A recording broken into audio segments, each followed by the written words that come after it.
Imagine shattering records in the music world that still echo through history. That's exactly what happened on this iconic date in 1988. But here's where it gets really exciting.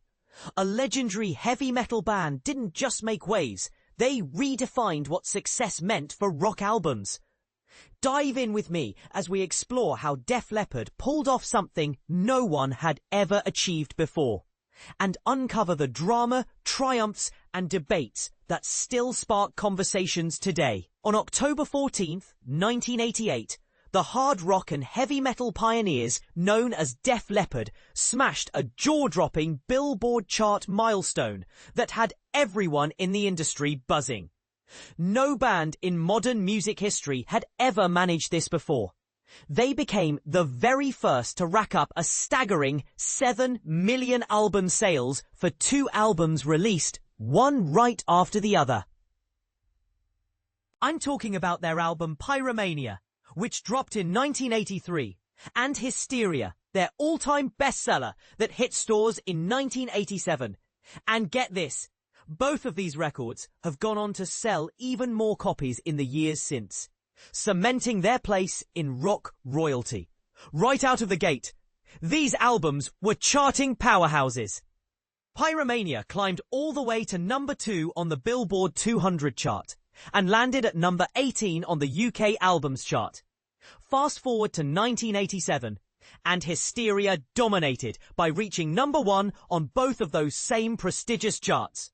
In the United States, both albums earned the coveted certified diamond status, which means they've each shipped at least 10 million copies, a testament to their enduring appeal. Now, let's talk about the lasting impact of Def Leppard's 2 most celebrated albums, because this is the part most people miss. How they not only conquered charts, but also shaped the sound of an entire era.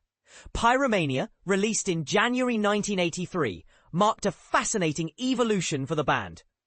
Dedicated fans from their early days saw it as a bold departure from their pure heavy metal beginnings, leaning into a more polished, radio-ready vibe that blended glam metal with hard rock energy. It was a strategic move that paid off big time, turning the album into a massive international sensation, especially booming in the United States, Canada, and the United Kingdom. Take, for instance, how it influenced countless bands to chase that same mainstream crossover. Think of it as the spark that ignited the pop metal craze of the 80s. The genius behind this shift? Producer John Mutt Lange, whose magic touch had already transformed Def Leppard's earlier hits and would continue to do so.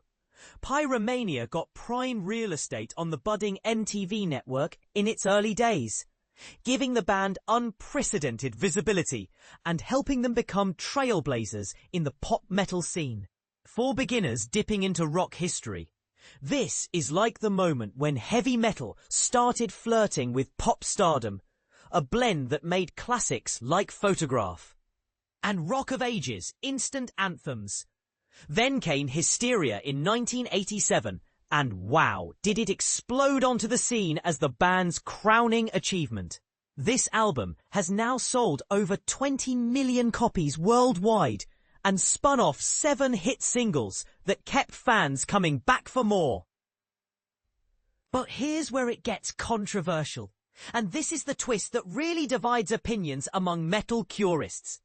Was this record the pinnacle of arena rock brilliance, or did it sacrifice some of that raw, gritty edge for commercial polish?